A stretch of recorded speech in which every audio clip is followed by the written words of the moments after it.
Welcome Right. to Capitals Uncovered, the Pelle Neroth Taylor Show and Martin Sieff Show. Um, well, we've got a friend, a returning guest, who's finally had his book published. I think he might turn out to be the sort of Mark Lane of the 2020s. Remember of the Yes. Kennedy assassination, it was all quiet after about a year or two. And then a flood of books came after, I think it was 1966, Mark Lane's first book, and then 67, 68. We'll see. But anyway, I think it's the first book I've seen on those assassination attempts against Trump. And in our previous shows with Ken earlier this year, we narrowed down to the possibility that the after the two kind of official assassination attempts have been threats to his life, which the Israelis then sort of turned and twisted to make it out that the Iranians were out after him.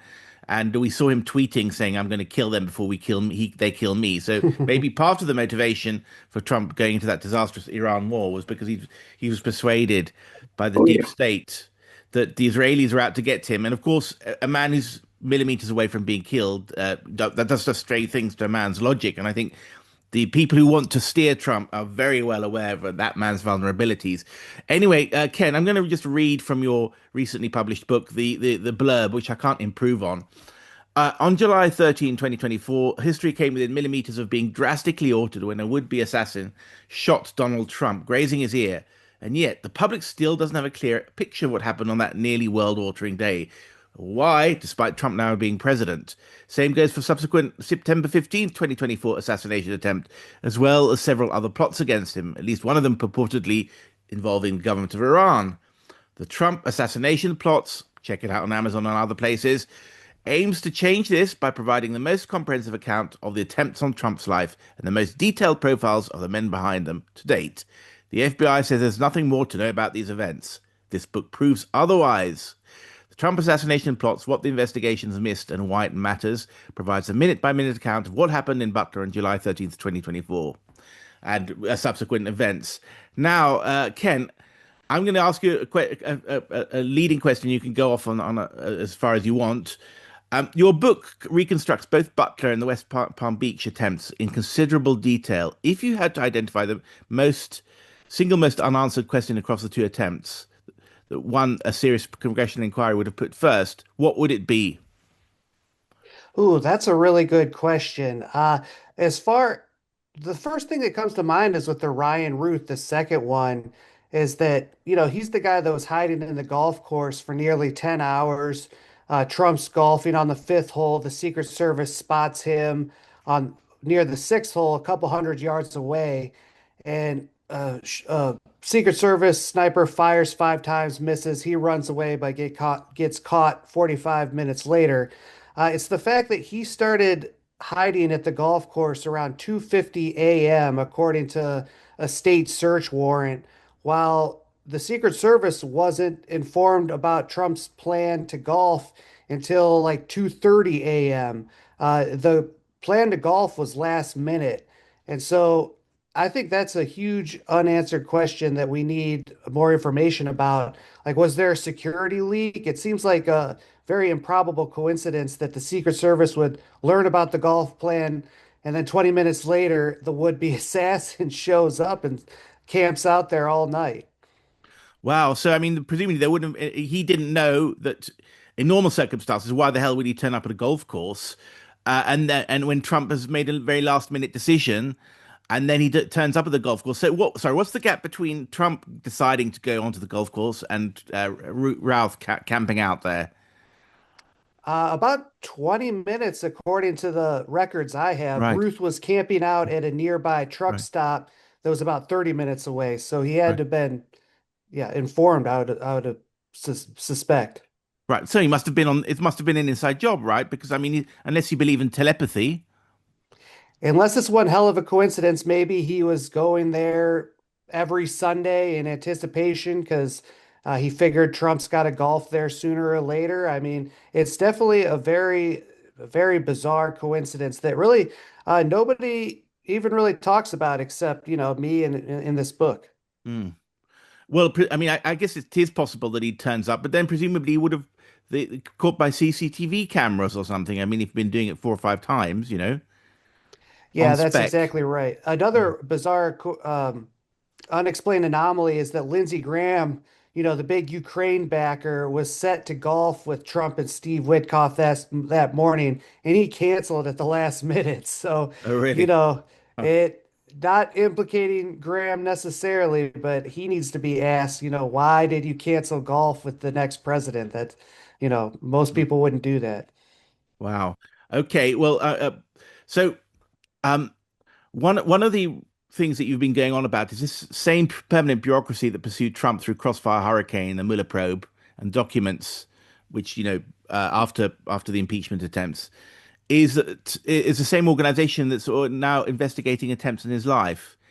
Is the FBI credible, having tried to bring him down by legal means, uh, to investigate an assassination attempt on him?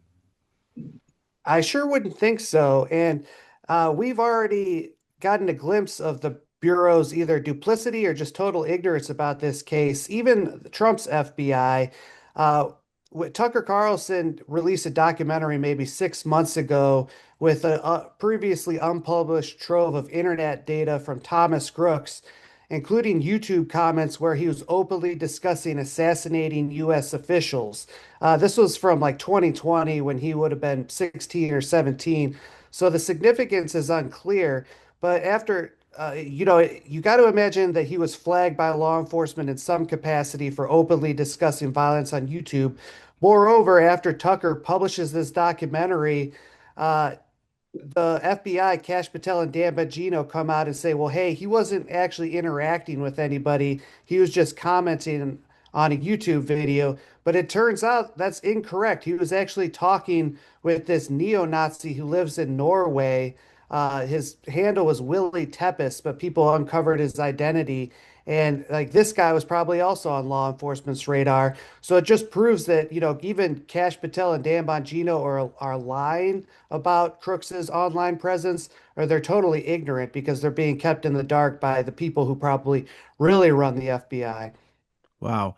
So, yes, we're going to talk about Crooks and Ruth in turn. The first thing is that, well, Crooks is a lone young man who had encrypted devices, foreign accounts, and a Secret Service performance that even sympathetic observers had struggled to defend. Do you think it's institutional negligence that he was able to get so close, or was there something more deliberate? That's the million-dollar question. I mean, there's so many egregious security failures that happen on July 13th that, coupled with the mystery of Crooks, it really makes me wonder if something darker is going on. I mean, if you look at the security layout, there was a pair of Service snipers on the barn that if you're facing Trump, it would have been over Trump's right shoulder. And they were covering the AGR building, but there was trees blocking them from where Crooks was. So it seems just infinitesimally like the probability is just astounding that Crooks went to that one spot that was blocking him from the snipers that would have been covering him. He gets off 8 shots, and then another pair of Secret Service snipers waited 15 seconds before returning fire. This is the stuff that a lot of people don't know about. Everybody knows about, the obviously like the slope roof excuse and the fact that they didn't have anybody on that roof in the first place, which seems inexcusable. But then, as my book shows, there's about 10 other inexplicable, security failures that happened that day. Wow. Because in the end, he was taken out by the local law enforcement, wasn't he? Yeah, So that's right. He got off his first 3 shots. The first shot grazed Trump's ear. Then he gets off 2 more shots, a short pause, and then 5 rapid fire shots. The ninth shot came from the ground from a local cop named Aaron Zalaponi. And then it's 10 whole seconds more pass by before the Secret Service sniper finally puts the final bullet in him. Now, I could, give him the benefit of the doubt. You could say, well, maybe he had Crooks in his scope. The local cops shoot him, and Crooks staggers back. And so the Secret Service has to recalibrate and re-aim. Obviously, that stretches the imagination, but it really looks damning when you look at his contradictory testimonies. He originally told Congress, the Secret Service sniper said he didn't see Crooks until Crooks had stopped firing. And then he testifies in front of the Senate a couple days later, tells the same story, but a staffer pulls out the notes that he wrote after the incident, and it says, well, it says here in your own notes that you saw Crooks, quote, crawling into position with a rifle. So which one is it? Were you watching him crawl into position, or did you, not see him until after the chaos stopped? And he insists that, well, my notes were inaccurate. I actually didn't see him until he stopped. But I think it's probably more reasonable to think his notes were accurate, immediately after the incident, and that his testimony a couple months later is what is not the real truth. So, is there an innocent explanation why you watched him crawl up to this with a rifle? I mean, that's presumably a five alarm, fire type thing. I mean, that's what his job is there to do if someone has got that close to the president. It raises questions about whether there was indeed a stand down order. I know there's been a lot of rumors about that. That's obviously unconfirmed. The Secret Service denies it. They said, hey, our snipers, as soon as they perceive a deadly threat, they have permission to engage. But the interesting thing there is, the morning, July 14th, like 8 a.m., Crooks's body is still on the rooftop, and a reporter named Susan Crabtree, who's really a great reporter, very deeply sourced in the Secret Service. You could take her reports to the bank most of the time. She said that the snipers were told that they weren't allowed to return fire until they actually see the gunman shoot first. And she got this from a source in the Secret Service. The Secret Service came out and denied it, but I think her reporting must be considered. I think maybe the Secret Mhm. Service floated that excuse out there to Crabtree and said, we'll leak this information to her and see if the public buys it. And then when the public responded, with incredulity, saying, "No, that's absolutely ridiculous," then they tried to walk it back and then make the excuse, well, they didn't actually see Crooks. That's what I would speculate it happened. Okay, we're moving quickly. We've got Ryan Ruth then, who's the second guy at the golf course. So he's has there are Ukrainian links there. He was trying to recruit people in Ukraine. He was very, very pro-Ukrainian, and Trump, of course, had promised to end that conflict. He traveled to Ukraine. I think he had some contacts with the Iranians, which are then bigged up. The FBI knew what he was doing. Do you think that he was a lone deranged actor, or do you see similar patterns to the to the Crooks case? I mean, do you think there is a single planning mind between them, or was I mean, he could have been a lone gunman, whereas Crooks could have been a planned thing. We don't know. I mean, there are three or four options there. Yeah, I don't think Ryan was explicitly told to take out Trump, despite that bizarre coincidence of him showing up at the golf course right after the Secret Service plan was put into place. But he had like a month or a 3 week long trial where he represented himself. At any minute, he could have blurted out, "Well, hey, this guy told me to do it." So I think somebody might have manipulated him and say, hey, whoever actually takes out Trump would be a real hero. That's what I think probably happened. He was hanging out in Kiev with a lot of anti-Trump people who were more like high status, like people from money. He knew a lot of people with government connections. And so he probably thought, well, hey, these are like really sophisticated people. I could be a hero to them if I did this. You mentioned that he knew Iranians over in Ukraine, and that's correct. I was able to identify one of them, a journalist named Ali Pakzad, who isn't like an Iranian agent. If anything, he's a dissident from the government. I mean, he's hanging out with pro-NATO forces and like with pro-US forces. This isn't like an Iranian agent. He was in Afghanistan when the U.S. withdrew. It seems like he's some sort of like pro-Western Iranian journalist, is the sense that I got. The real other mystery with the Ruth, his connections from Ukraine, is he says in his self-published book, which you can still find on Amazon, that he had a quote Israeli partner. His quote best partner was an Israeli, and that's who I've asked a bunch of people who were over there and knew him. Nobody purports to know who this Israeli guy is. So that's another thing we need to get to the bottom of. Wow. So you think that it could be two different plots with two different masterminds, Oh or do yeah. you think that it's just your gut instinct? The way you're telling it is that Ruth might be a bit more spontaneous, whereas Cooks might be possibly a little bit more embedded in the U.S. security state. Well, the official story that came out in court documents and text messages is that after Thomas Crooks failed, Ryan Ruth decided that he was going to make a run at Trump as well. So, yeah, I don't think they're necessarily related. If there was like Ruth's attempt was so sloppy, and I don't think it was ever destined to even come close to succeeding. I mean, he had a crappy SKS rifle that jammed after the first time you fired it, like really crappy equipment. Right. Obviously, he never even had a line of sight on Trump. If anything, somebody like I would think that there was so much focus on at the time of Butler, like how the hell could this have happened?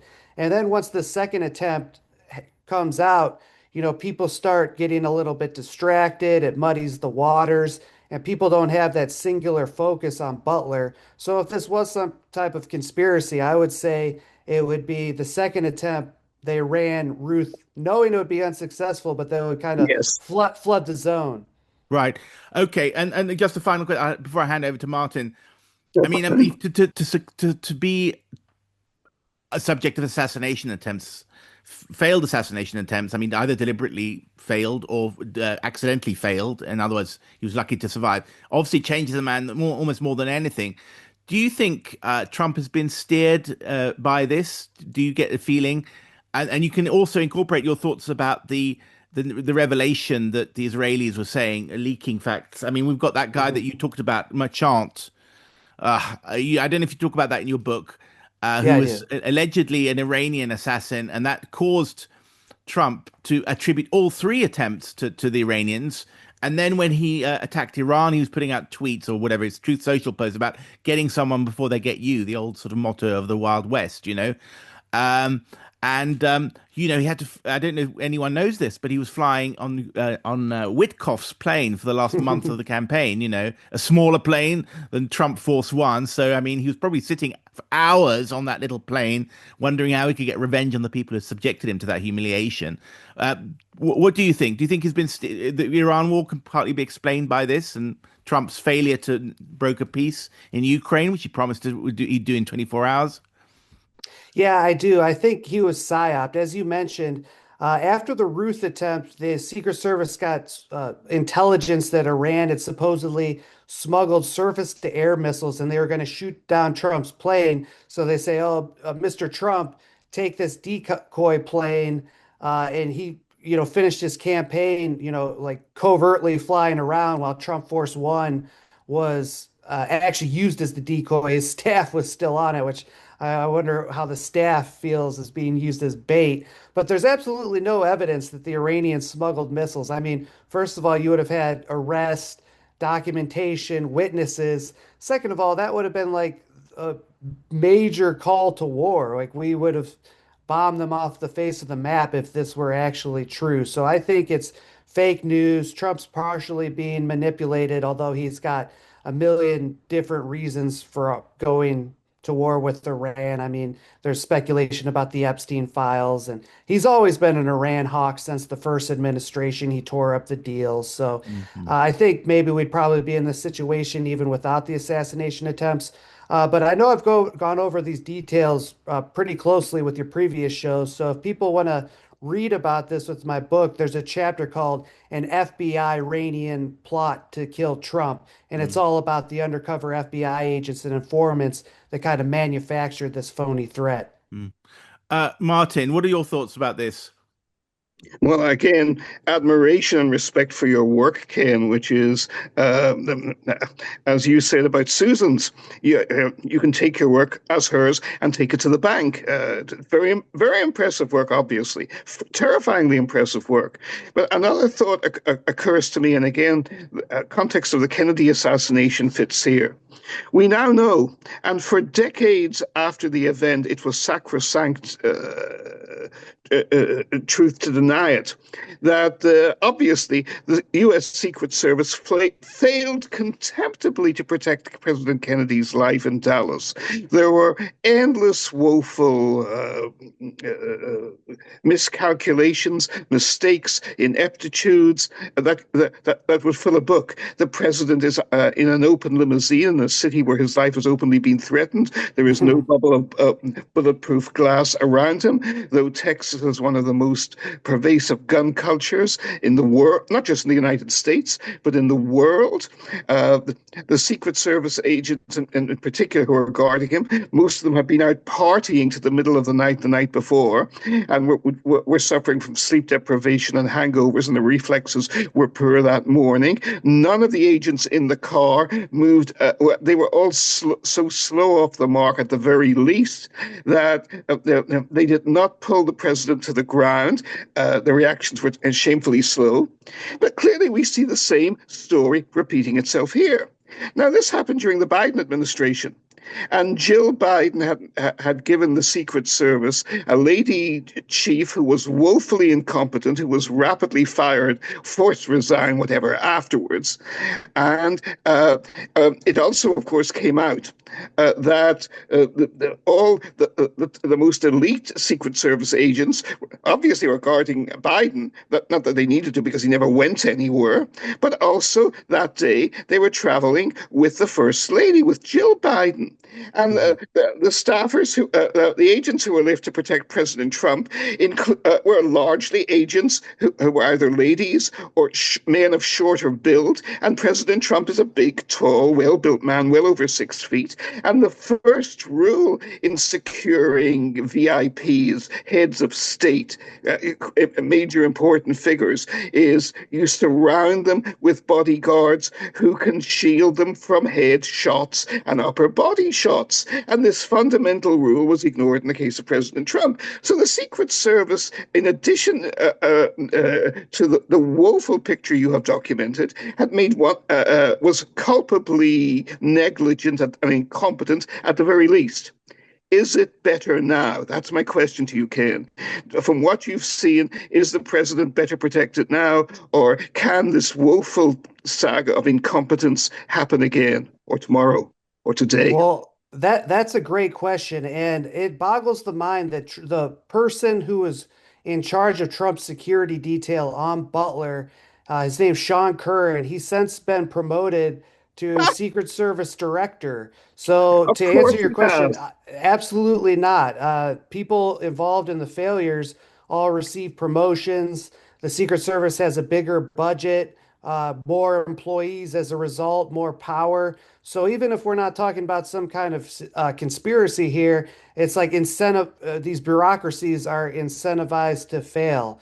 And now Sean Curran is actually blocking a DHS Inspector General's investigation into how his agency handled Butler. So he doesn't even want accountability at all. It's pretty egregious. And again, it raises questions about, what the hell is Trump doing? Why is he putting these people in place?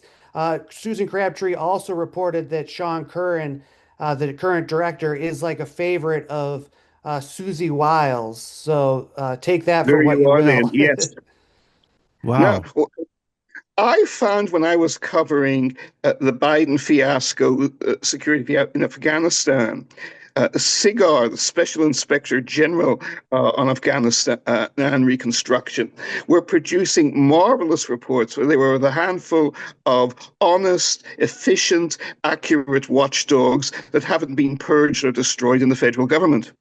And I was able to get one scoop after another, even in my 70s, simply by I didn't even have to leave my office or my home, my study. I could click on to the SIGAR online reports, and they would tell me what was going to happen in the next number of weeks.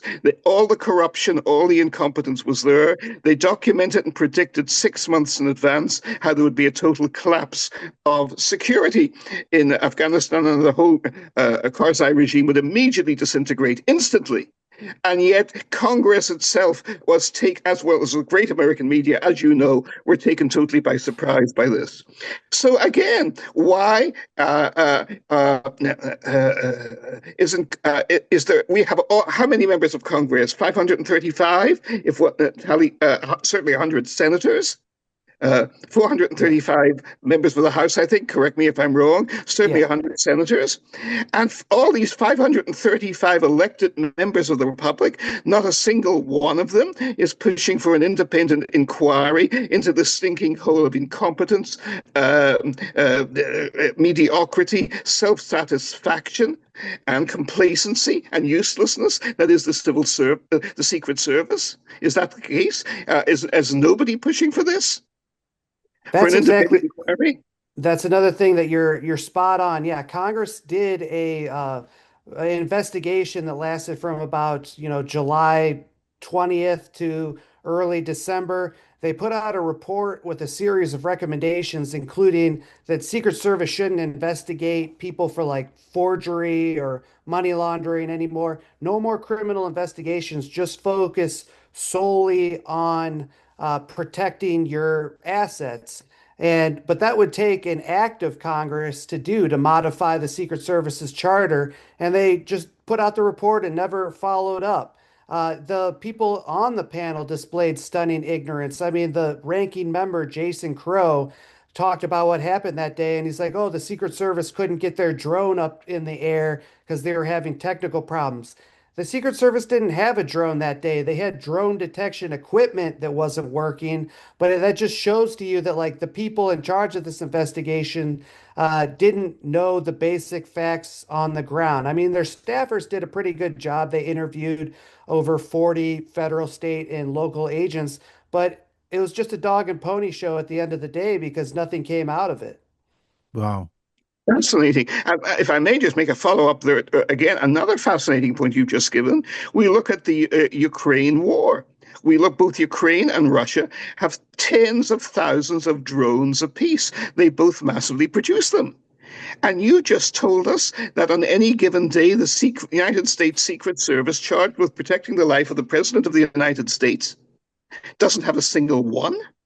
Well, they do have them. They weren't using them that day to protect Why Trump. weren't they exactly? Why weren't they using them? And even the local police offered them, and the Secret Service politely declined. It makes you Right. wonder.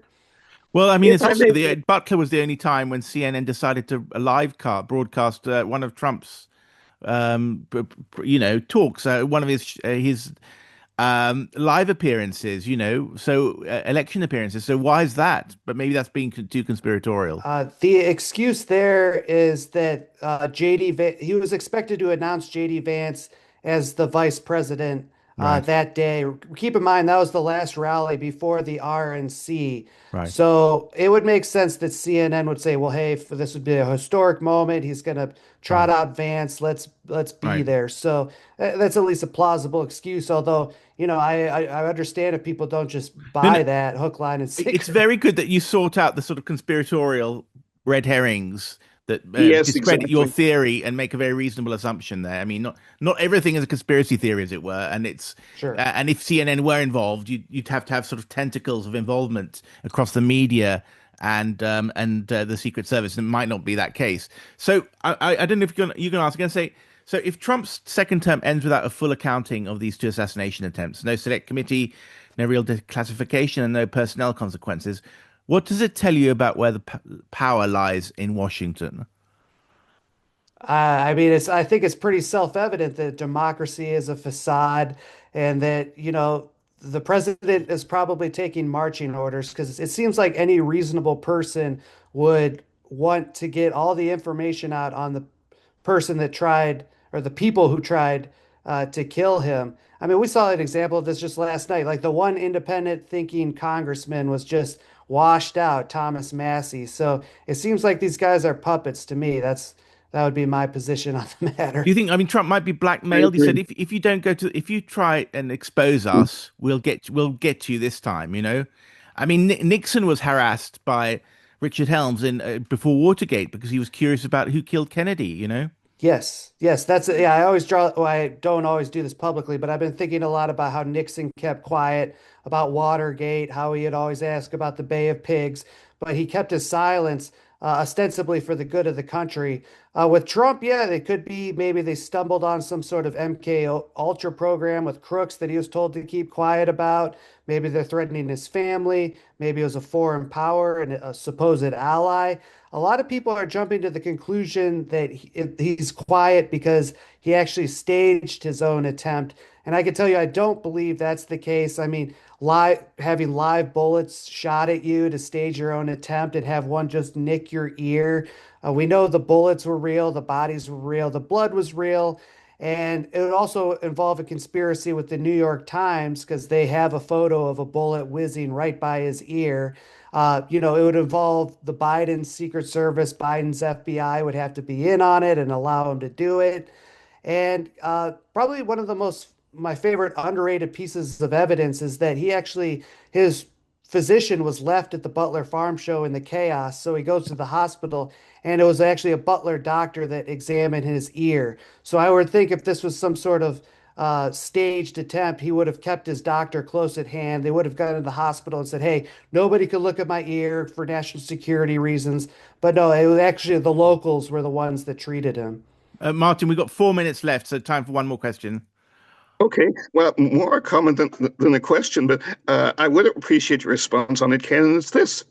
I'm old enough to, when I was educated in the history of the West and of the United States in particular at Oxford in the late 1960s and early 1970s, we took it for granted that federal law and federal agencies were infinitely more efficient and incorruptible and necessary and working with vastly greater resources, vastly superior to any local police enforcement at the state or city or county level.